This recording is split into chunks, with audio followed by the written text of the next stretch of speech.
Hello, everyone, and welcome to Snap Take. This is Glazer of Snap Judgments, the official podcast of Marvel Snap Zone. And just like every day, we've got some awesome decks for you.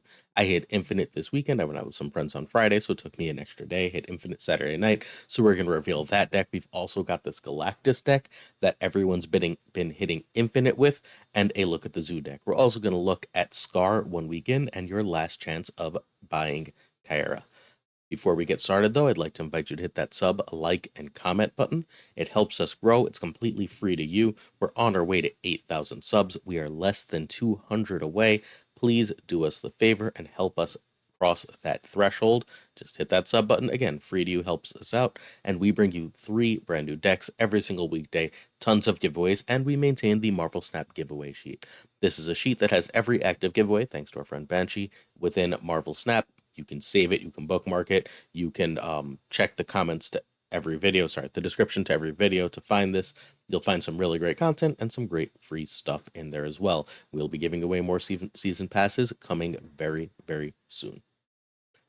Our basic outline for the day, we're beginning as always with our questions of the day. Then we've got a deck from Prashant. Prashant built a really cool Zoo deck that's got a 60% win rate in Infinite, which is pretty damn impressive. Prashant is an excellent player, excellent person, personal friend of mine. You can check him out at YouTube on youtube.com/@Prashant or twitch.tv/Prashant. We've got our 1 week in review from Skaar at that point. From there, we're going to go into Interrobang. Interrobang is another Twitch streamer who you can find super active on Twitter. I messed up the Twitter. It's got an E at the end of either. His name's Interrobang, but apparently that was taken, so there's an E at the end on both Twitch and Twitter. Awesome person. Again, friend of mine. Then we've got the season. Oh, that's not the season pass tier list. That's a lie. That's yesterday's video. If you're curious about a tier list of every season pass card ever, check yesterday's video. Today's instead has the last chance review of Caiera, followed by the deck that I hit Infinite with and got me an Infinity Border last week. So if you watch every video, you know the deck, but people need to be playing this because it's incredibly powerful. It's now got a real sample size behind it at a 70% win rate. In Infinite, winning Infinity tickets like 80 something percent in Conquest. It's really, really silly. Try it. All right. I'm not trying to say that random bunch of letters and numbers, but that person asks if climbing experiences differ from season to season. Climbing experiences that differ from season to season are common. Is Infinite sometimes harder or easier? And I would assume so, especially the first couple times you're hitting Infinite. If you're hitting Infinite every season, bluntly, it gets easier and easier as your MMR goes up. But at first, I can see it being harder, especially as your collection is limited and the things you're using to hit Infinite are harder or easier given on the season. I remember back when I first started hitting Infinite was like this big accomplishment. It was extremely difficult for a lot of people, including myself, because, there were fewer bots on the ladder. It took 10 cubes to gain 1 level, and you only got 1 bonus level. So when you hit 70, instead of going to 73, you would go to 71, and then it was 10 per level, and it was just this big ordeal. So I remember, I want to say like my 3rd or 4th season hitting Infinite, it actually being relatively hard. I still did it in a few weeks, but it was relatively hard. I've heard from others that hit Infinite, again, the first couple times, the first 2-3 times are usually the hardest, and from there it gets better. And the factors are numerous as to why that can be. There's also the idea of expectation, that you expect it to be easy because it was easy at some point, can make it seem harder when it doesn't immediately match up to your expectations. There's a lot of different ways that can happen. Our friend Gunny T, how you doing, Gunny, asks, is it better to chase top meta decks buying to those Series 5 cards, or something new which takes longer to be nerfed, i.e. Blob, or get newer cards, on the assumption that Blob will be nerfed relatively soon? So I think, unfortunately, you're kind of stuck chasing what's good, but chase what's good and cheap, right? Like if you're early into Series 3 and you're making that kind of decision, I think it's fairly easy to choose to go after something like Destroy, which has mostly Series 3 cards that you should find relatively easy to access, and then 1 Series 4 card and 1 Series 5 card in it. That gives you a way to get to a meta deck without having to wait months. Doing that intelligently is one of the better ways to take advantage of the meta. If you're having trouble with this, again, reach out to me on Discord and I will help you. I don't think it's a binary answer. If you're towards the end of Series 3, just get what's good right now. What's good right now is usually, again, barring when we know a patch is coming, barring the OTAs, is usually good, not always, but usually good for about 2 months before they nerf it into Oblivion. So I think 2 months is a reasonable lifespan that you should expect. Almost nothing lasts longer than that. Blake Cons asks if ever Elsa will ever make a full comeback, and I just talked to Lauren Whatevs about this earlier today. We'll cover her deck later in the week. She hit Infinite with a Valkyrie deck that was running Elsa. So we reacted too much to the nerfs. I don't like Elsa as much anymore. I think she's harder to use. Um, and a lot of it is just I have to break the habit of expecting Elsa to work all over the board, which is a habit formed over hundreds, if not thousands, of games that needs breaking. But if I told you you could have a 2/7, you'd say, yes, where do I sign up, right? Think about how much play Maximus gets as a 2/6. Well, Elsa's fundamentally almost always going to be a 2/7 in a deck built specifically for her. If she's a 2/7, she's great. If she's a 2/9, she's the best 2 in the game. So I think that Elsa is probably still really good. We all just fell off her because she's not the best stat stick. And only generally speaking, the very highest number that you can get will be at the very top of the game. But Elsa should be relatively close to that in certain builds, especially as we see all these move builds sort of rolling around the meta. I fully expect those to start putting Elsa back into them because, like, in those decks, she's easily a 2/9. And if she's a 2/9, then we should be playing her. If you'd like your question read out in tomorrow's video, technically Wednesday's video, I know what I want to talk about, and it's tilt and players' relationship with the games in tomorrow's question of the day. But if you'd like your question read out in Wednesday's video, leave one in the comments. And as always, we have priority answers for Patreons, which means you can either ask me directly on the Patreon, and I'll get back to you right away, or you can guarantee yourself to be featured in a video. Check out the Patreon at patreon.com/snapjudgments. All right, our first deck is Prashant's Zoo. I really enjoy this list. Yes, it is an Adam Warlock list with a 60% win rate. Warlock is really solid here. This is like 80% of the way from a Cerebro 3 deck, just for the record. It basically drops a bunch of big cards, and then it can close off. It can usually win one lane just because you're like Caiera and Blue Marveling, and that's enough stats with the cards and the extra control of Spider-Ham and Korg. And then in another lane, Valkyrie can usually win you the game. And that's all this deck does. It's a super simple, straightforward deck, but it is really effective. Nebula can be Martyr or Hawkeye here. You don't feel like you need Nebula. I think you need Caiera. I like Martyr and Bast in this deck anyway over Scarlet Witch and Sunspot. I think Martyr as a 1/5 is just like a must-have here. And I like Bast a lot because Ant-Man then gets the like Ant-Man, Nebula, and Spider-Ham get a bonus as if you when you play Bast as if you had played both Korg and Blue Marvel. Yes, it's -1 for Karzar. Yes, it's -1 for Caiera. I think the +2 and +3 for Warlock is worth it. Also, you've got Luke Cage, so you can always just drop Luke Cage in those lanes. Whatever. Either way, I think that is the way to play that one. But either which way, look, I don't have a 60% win rate with it, and Prashant does, so maybe play it his way. All right. So turn 1, Nebula over other 1-drops. Turn 2 is Warlock if you can get draw. If not, you drop 2 1s. Turn 3, Caiera if you expect Killmonger. If not, you guessed it, a bunch of 1s. Turn 4, Khazar. Turn 5, Blue Marvel. Turn 6, Valkyrie into 1, or go as wide as you can.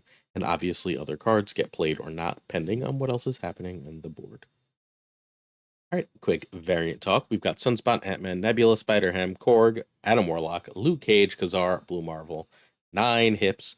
I guess I'm gonna have to get the Scarlet Witch hip just because it makes this kind of deck so damn close to hip complete.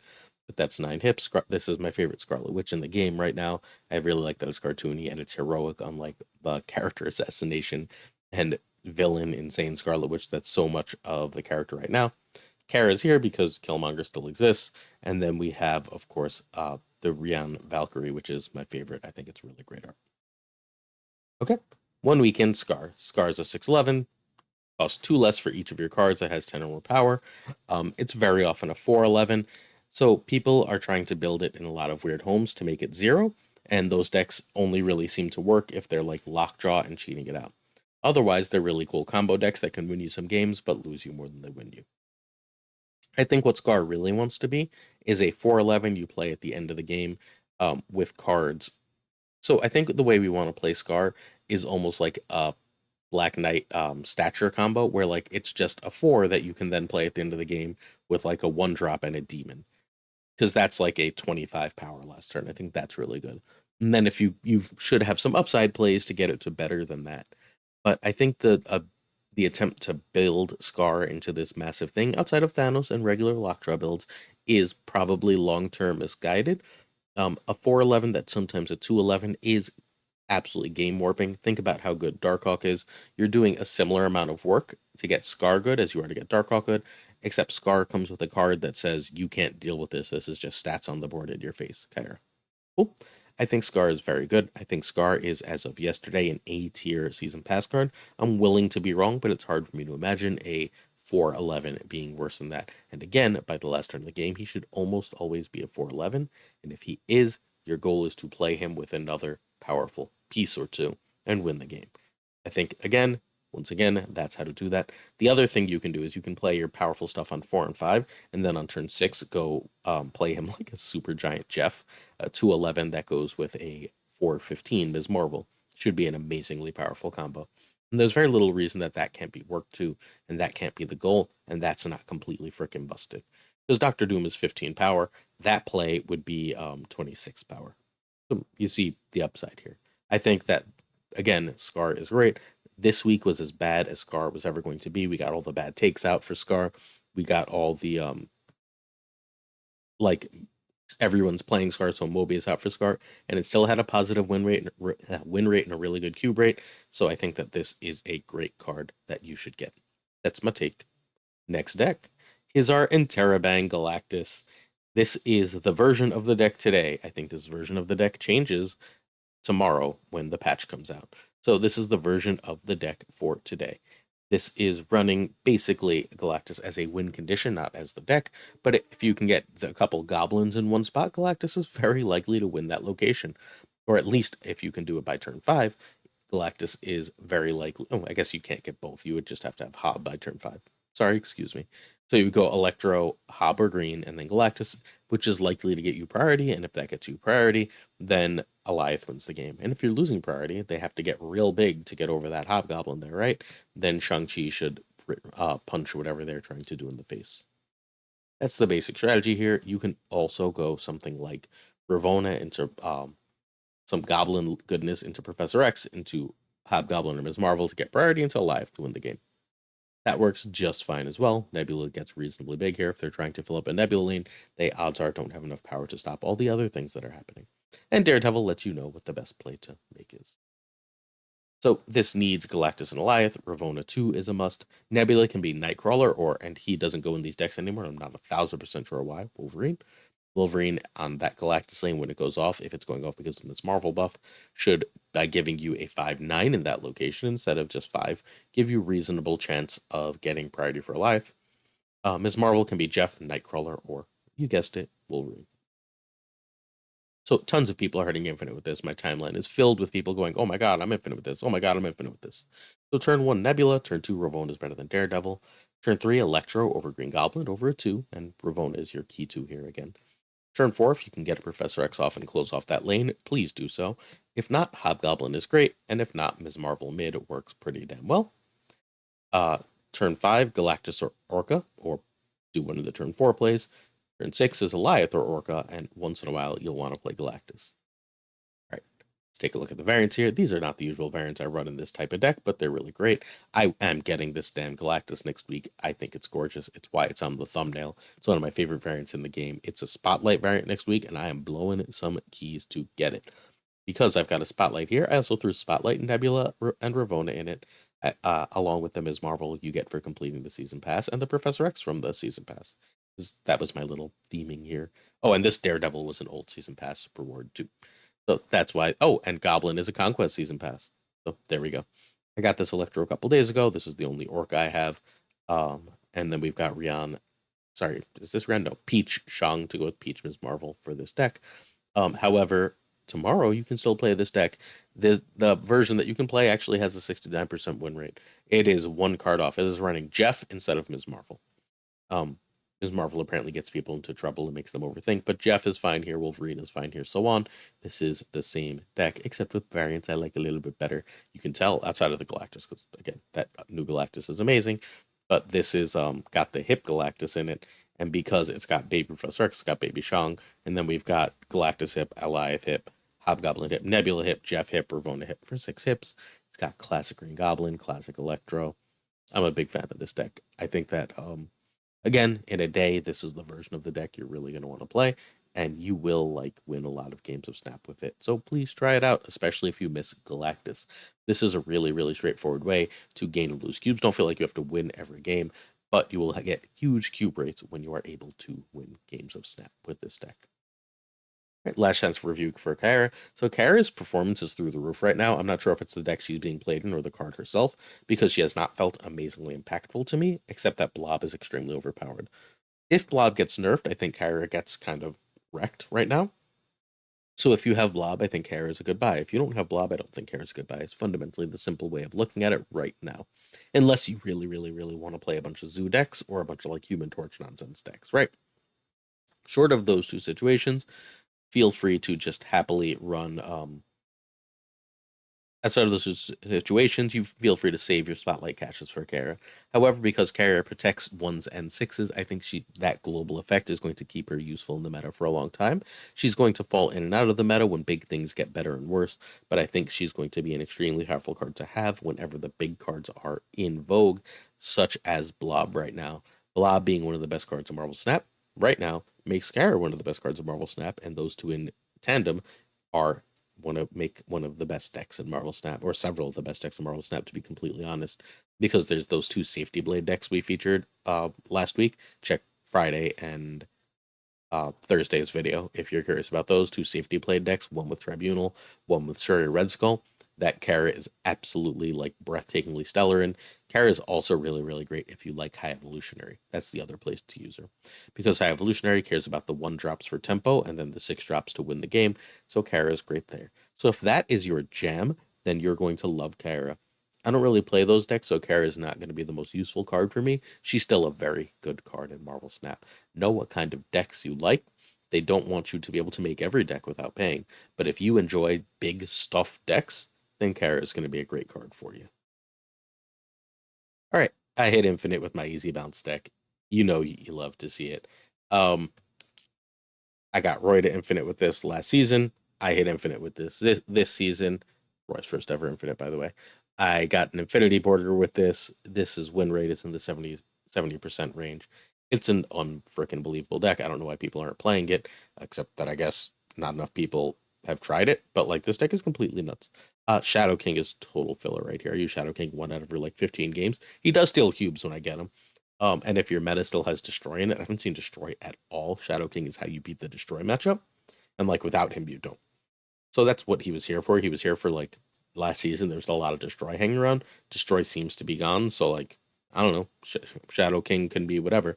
I know that for a fact that in 3 weeks, Grandmaster is replacing Shadow King in this spot, because Double Beast is going to be completely freaking insane, just for the record. Like, I'm looking for Double Beast from my Grandmaster, where like, yeah, it's silly.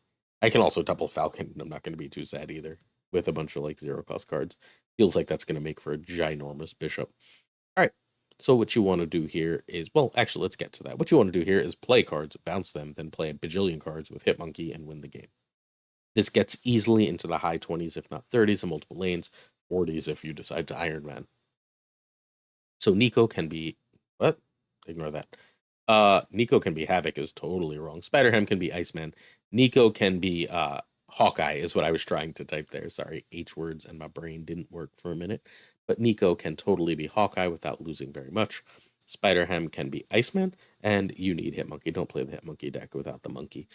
Some people have tried Werewolf here. I don't think Werewolf is nearly good enough right now to replace Hitmonkey in this deck.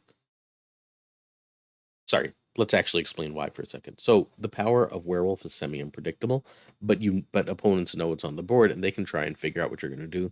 Plus, Mysterio doesn't leave a lot of space to operate. Hitmonkey coming down is like an 18 power card, along with like a 12 to 15 power card, along with a bunch of other cards coming at the end of the game. Basically, is this big surprise that your opponents can't really do anything about. They don't know where that's going to happen, so it makes their plays harder and wins you more cubes. All right, so I went 21-8 this season on my way to Infinite on the computer. I also played it not on the computer. I played it on my phone, which I don't have stats for. I went 8-2 in Infinity Conquest. No, went 8-2 in Infinite, then 78% in Infinity Conquest. But two of those losses were me running out of time at the end of last season and turn one snapping. I won 2 games and lost the third both times. So this deck has just been absolutely stellar at the highest levels of competition in Infinite, in post Infinite, pre Infinite, and in Infinity Conquest. Please, please, please try this deck. All right, turn 1, Bast is better than Hood, is better than Ham, is better than Forge. Turn 2 is almost always 2 more 1s. Sometimes if I don't have 2 more 1s, I'll drop Shadow King then and just beast it back so I have a 1-cost Shadow King. Turn 3 is Beast is better than Bishop, is better than Falcon, in that general order. Sometimes it 1 and a Falcon is better, depends if I'm trying to abuse Hood or not, fundamentally, or if I've drawn Mysterio, because then I really, really want Bast. So turn 3, prioritize Bast on Mysterio or Iron Man, but otherwise you're doing the same thing as turn 3. Turn 5 is Iron Man or get set up for the last turn, and you get set up for the last turn by making sure that like you have exactly enough energy to go hit Monkey Mysterio and then 0-cost cards, and then you can only play 1 more 1-cost card. Usually you want that to be a demon, so like make sure the Forge is the last card played if Forge costs 1, stuff like that. Turn 6, hit Monkey Mysterio and as much other stuff as you can, and then reap in the cubes. Quick variant time. We've got our hit Bast, our hip Ham, our hip Iron Man, hip Beast, hip Monkey, hip Mysterio, hip Falcon. That hip Bishop is one of my most wanted. That would give it 8. Right now it's 7. We've got Noir for Hood, Hellfire Gala for Forge, the best Shadow King, Midnight Suns Nico, and then a Steampunk Bishop. I also have like a future Bishop. I don't know. Whatever. A Bishop I got from a bundle. That's perfectly fine too. But yeah, that's where we are. I'm a big fan. Thank you so much for this deck and no one knowing about it because it reaps in Q. Shop for the day. It seems like I got a Hellfire Gala takeover that I'm fundamentally ignoring because I had all these the first time Hellfire Gala was in the shop and I ignored them then, so I'm ignoring them now. This Doctor Doom is great, but next week there's a $30 Doctor Doom that I really want, and I'm gonna buy it. So I don't need this Doom because you can only play so many of the variants.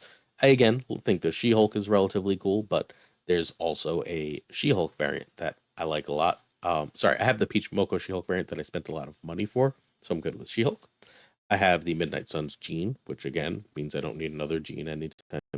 The Gambit is really strange, the like no chested shirt, so whatever. But I've got my wife is spraying something. I don't know if you can hear it. Sorry about that. But this Gambit is the Jamie McKelvey. It's my favorite in the game, even above the hip because I love Jamie McKelvey's art. I've got a hip for $20.99. I've got Anime and Baby for Angela, and Baby and Chibi for Angela look almost exactly the same.